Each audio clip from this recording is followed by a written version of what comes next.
Hi hello ವೀಕ್ಷಕರೇ ನಮಸ್ಕಾರ, ವಿಜಯವಾಹಿನಿಗೆ ಸ್ವಾಗತ. ನಾನು ನಿಮ್ಮ ರಾಘವೇಂದ್ರ ಎಸ್.ಆರ್.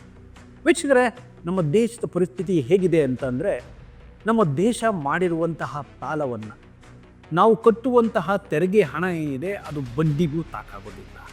ಇದಕ್ಕೆಲ್ಲ ಮೂಲ ಕಾರಣ 56 ಇಂಚಿನ ನಮ್ಮ ಪ್ರೀತಿಯ ಪ್ರೈಮ್ ಮಿನಿಸ್ಟರ್ ನರೇಂದ್ರ ಮೋದಿಯವರು. ಡಾಲರು $100 ದಾಟಾಯಿತು.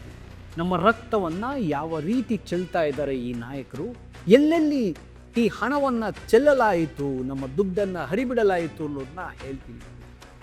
ಮೋದಿ ಭೂತಾನ್ ದೇಶಕ್ಕೆ ಕೊಟ್ಟಿತ್ತು 10,000 ಕೋಟಿ, ಮಂಗೋಲಿಯಾಗೆ 15,000 ಕೋಟಿ, ಬಾಂಗ್ಲಾದೇಶಗಳಿಗೆ 15,000 ಕೋಟಿ, ನೇಪಾಳ ಮತ್ತು ಆಫ್ರಿಕಾಗೆ 3,900 ಕೋಟಿ, ಮೊರಾಷಿಯಸ್ಗೆ 5,000 ಕೋಟಿ, ಸರ್ದಾರ್ ವಲ್ಲಭಭಾಯ್ ಪಟೇಲ್ ಸ್ಟ್ಯಾಚ್ಯೂವನ್ನು ಮಾಡೋಕ್ಕೆ 3,000 ಕೋಟಿ, ದೇಶದಲ್ಲಿರುವ ಅನೇಕ ಬಿಸ್ನೆಸ್ ಮ್ಯಾನ್ಗಳ ಲೋನ್ಗಳನ್ನು ಮನ್ನಾ ಮಾಡೋದಕ್ಕೆ ನಮ್ಮ ನರೇಂದ್ರ ಮೋದಿ ಸರ್ಕಾರ ಖರ್ಚು ಮಾಡಿತ್ತು ಬರೋಬ್ಬರಿ 16 ಲಕ್ಷ ಕೋಟಿಗಳು.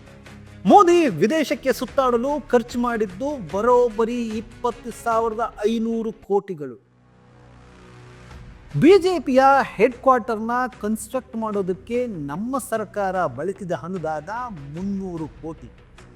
ಹಾಗೂ ಸರ್ಕಾರ ಅದು ಮಾಡಿದೆ ಇದು ಮಾಡಿದೆ ಅಂತ ಅಡ್ವರ್ಟೈಸ್ಮೆಂಟ್ ಮಾಡಿದ್ರಲ್ಲ, ಇದಕ್ಕೆ ಖರ್ಚು ಮಾಡಿದ ಹಣ 4,000 ಕೋಟಿಗಳು. ಮೋದಿ ಅವರು ಅವರ ಸೆಕ್ಯೂರಿಟಿಗೆ 591 ಕೋಟಿ ವರ್ಷಕ್ಕೆ ಖರ್ಚು ಮಾಡ್ತಾ ಇದ್ದಾರೆ, ಸಂತೋಷ.